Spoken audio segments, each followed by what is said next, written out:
Aussi mettre l'accent sur une chose assez choquante. C'est une rumeur qui a circulé sur le net, une rumeur relative à une ponction qui serait effectuée sur les livrets A pour financer la guerre en Ukraine. Sur les livrets A et les livrets DDS, vous savez, de LDDS, des Français, c'est-à-dire les économies des Français, les éconocroques des classes populaires. Alors, peut-être s'agit-il d'une rumeur, mais à la vérité, le financement de la défense en piochant dans l'épargne de notre peuple me semble inévitable. Bien que le prélèvement sur les comptes d'épargne des Français pour financer la guerre en Ukraine ne soit pas encore à l'ordre du jour, il en va autrement pour l'utilisation des ressources du livret A et du LDDS en faveur des PME et du secteur de la défense. En effet, le texte a déjà été approuvé par une grande majorité au Sénat la semaine dernière. Et il ne reste plus qu'à attendre l'approbation de l'Assemblée nationale après examen du texte en question. Voilà ce qui attend les petits épargnants du peuple de France, sacrifiés comme à l'accoutumée sur l'autel de la guerre et ponctionnés, rackettés par tous les moyens, par les vampires du mondialisme, sur l'argent qui est envoyé en Ukraine. On sait que les rétrocommissions ont disparu, en tout cas légalement, puisqu'après l'affaire dite des vedettes, c'était les vedettes à Taïwan, comment s'appelait cette affaire encore Après l'affaire des vedettes de Taïwan, qui devait être livrée avec des rétrocommissions, donc il y avait une série d'attentats en représailles, puisque les commissions n'avaient point été livrées. C'était un immense scandale. Et depuis cette date, les rétrocommissions se seraient arrêtées. Mais est-ce que l'argent part vraiment en Ukraine? Est-ce que les gens se sont posé la question? Est-ce que l'argent est acheminé réellement en Ukraine? Ne reste-t-il pas dans les banques rothschildiennes? Et n'est-il pas versé à des coquins, à des chécards, à des oligarques? C'est ça que je pense. Cet argent est intercepté par des prévaricateurs professionnels, ceux-là même de la haute finance internationale. Et tous ceux qui font du lobbying touchent leur part dans ce gâteau gigantesque. Votre argent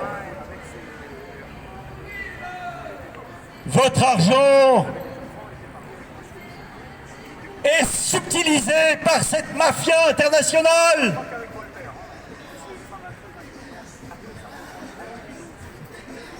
Des industries de la guerre, comme en 14,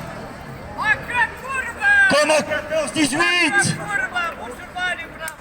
comme en 14-18, période durant laquelle les marchands de canons s'étaient enrichis honteusement sur le sang de millions d'Européens sacrifiés sur les champs de bataille. Eh bien aujourd'hui c'est la même chose, pendant que la haute finance se goinfre.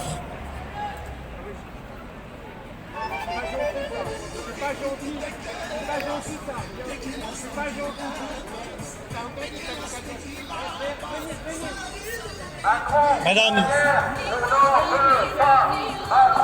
si vous voulez la guerre, madame, libre à vous de vouloir la guerre. Ouais. Comment? Vous voulez la guerre, c'est bien. Mais faites-la, pourquoi vous ne prenez pas, madame, un Paco?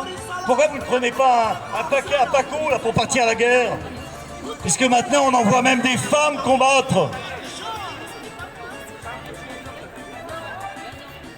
Puisque l'un des grands progrès du féminisme consiste maintenant à envoyer les femmes faire la guerre à la place des hommes. Il faut donner des munitions à l'Ukraine, sinon les Russes viendront, attaqueront le nord de l'Europe. Vous êtes lobbyiste de la guerre? Je ne suis pas lobbyiste, Quelle évidence possible.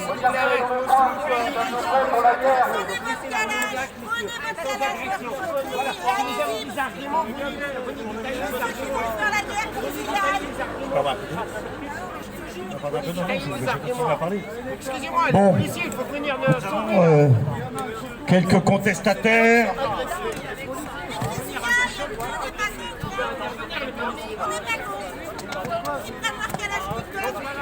Contre lesquels nous n'avons évidemment aucune agressivité, puisqu'ils sont certainement victimes de la propagande insensée qui prévaut dans nos médias servent.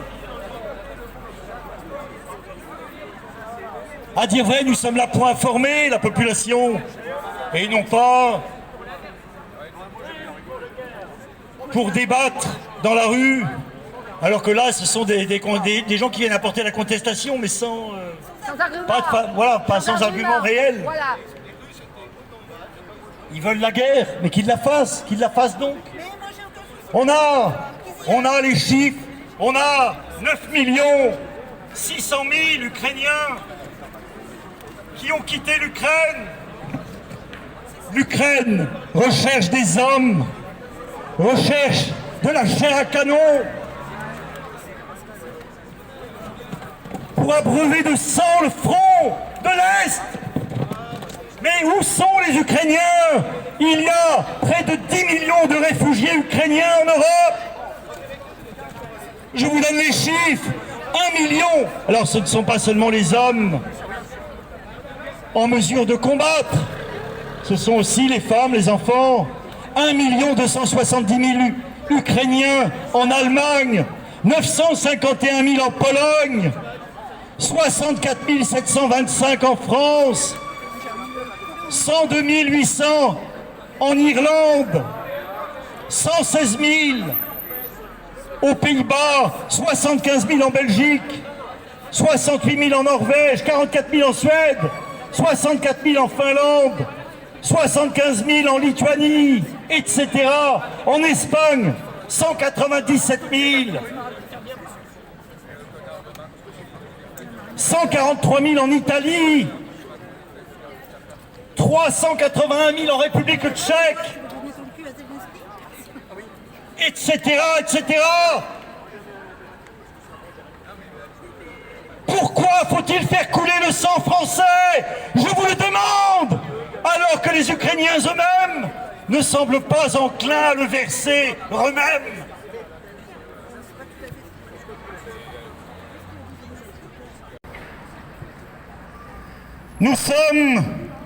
Je rappelle que nous sommes des gilets jaunes. Nous sommes ceux qui se sont dressés contre la République oligarchique il y a de cela 5 ans et demi. Nous sommes des gilets jaunes. Et sans révolution dans ce pays, celui-ci sera conduit sur les cendres de la guerre, de la ruine, par des individus sans scrupules, qui sont à la botte de l'oligarchie mondialiste. La République n'est plus souveraine, mes amis. Elle est un simple relais du mondialisme. Nous travaillons, nous œuvrons pour la souveraineté et pour la démocratie véritable, directe. Le collectif Non à la guerre existe depuis plus d'1 an et demi, presque 2 ans maintenant. presque 2 ans. Depuis 2 ans, nous nous égosillons dans les rues de la capitale, devant l'Assemblée nationale, nous l'avons fait, pour dénoncer la dérive belliqueuse de la Macronie. Presque 2 ans, mes camarades, que ce collectif existe, pour dire que nous sommes dirigés par des va-t-en-guerre, par des conspirateurs contre la paix. Et avant, nous avons dénoncé le collectif On paie que dalle. C'est pour toute l'inflation, vous ne nous avez jamais écoutés. Éveillez-vous. Oui, le collectif On paie que dalle. Le collectif On paie que dalle, c'était pour dénoncer le racket de l'État qui prétextait la guerre à l'Est pour ponctionner les Français sur l'énergie, sur l'électricité, avec la pénurie de gaz russe, après l'attentat commis par les Britanniques, me semble-t-il, ou les Américains, parce qu'ils sont liés. Ils sont liés comme ils l'étaient lors de la Deuxième Guerre mondiale, quand ils nous aidaient comme les croupiers de le perdant à la table de jeu.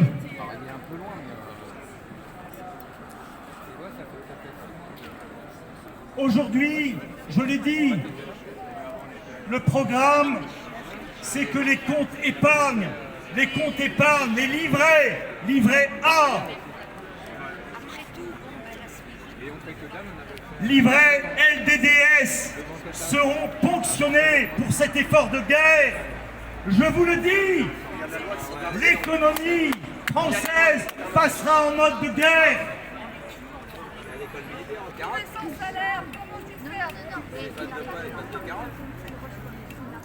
Tu sais, les salaires, les gens sont payés en monnaie de singe. Hein. Ils sont payés avec du papier. Ah oui, c'est du papier qui permet d'acheter des choses réelles. Hein. La boîte du papier, ça te permet d'acheter du riz, des pâtes. Voilà. Ah ouais, Écoute, moi je suis un ancien fonctionnaire, j'ai été révoqué et je me rebelle. Un fonctionnaire, c'est un Français. Les Français doivent se révolter contre une république qui est oligarchique, qui n'a jamais été démocratique et qui conduit le pays vers l'abîme. Comment font-ils? On va pas faire la manche devant les églises. Comment feront-ils quand ils seront, atomisés, vitrifiés? 2 jambes en moins. Là, il sera peut-être trop tard de se révolter. C'est normal, tant que le frigo est plein, ils ne vont pas manifester. Même quand le frigo est vide, ils vont manger dans les poubelles. Et regarde, on a des réseaux, il y a pas mal de... Dans les poubelles, ils vont manger les rats. Moi, j'ai pas ce pouvoir. Tu sais pourquoi j'ai pas ce pouvoir d'abord de moi-même, hein, et aucun d'entre nous, de rassembler. Mais parce qu'il y a des algorithmes, parce que les réseaux sociaux sont sous contrôle. Quand j'écris une publication, elle reste dans les boîtes de ces individus. Tu arrives quand même à t'exprimer. Elles sont censurées de façon algorithmique. Il y a quand même un rassemblement au cœur de Je suis pas d'accord avec toi, t'as plus de monde chez Oui, toi que là. oui. Là, Mais t'as sauté une voilà, place. grâce à quelques camarades, mais ça reste anecdotique. Oui, mais par rapport aux chaînes mainstream, ça reste Est-ce qu'on te anecdotique. reconnaît dans la rue? Est-ce qu'on te reconnaît dans la rue? Bien sûr. Peu importe. Mais bah, c'est pas la Ça dépend quelle rue, dans la mienne peut-être, oui. Ouais, le pompier m'a Nos voisins en face, ils nous reconnaissent. Dans la Les rue, mecs on me reconnaît comme un voisin, voilà. Bon voisin, normalement. nos voisins qui sont en face, ils nous reconnaissent là-bas. Tu sais, j'ai des relations de bon voisinage. J'ai des relations de bon voisinage. Non, on ne reconnaît pas.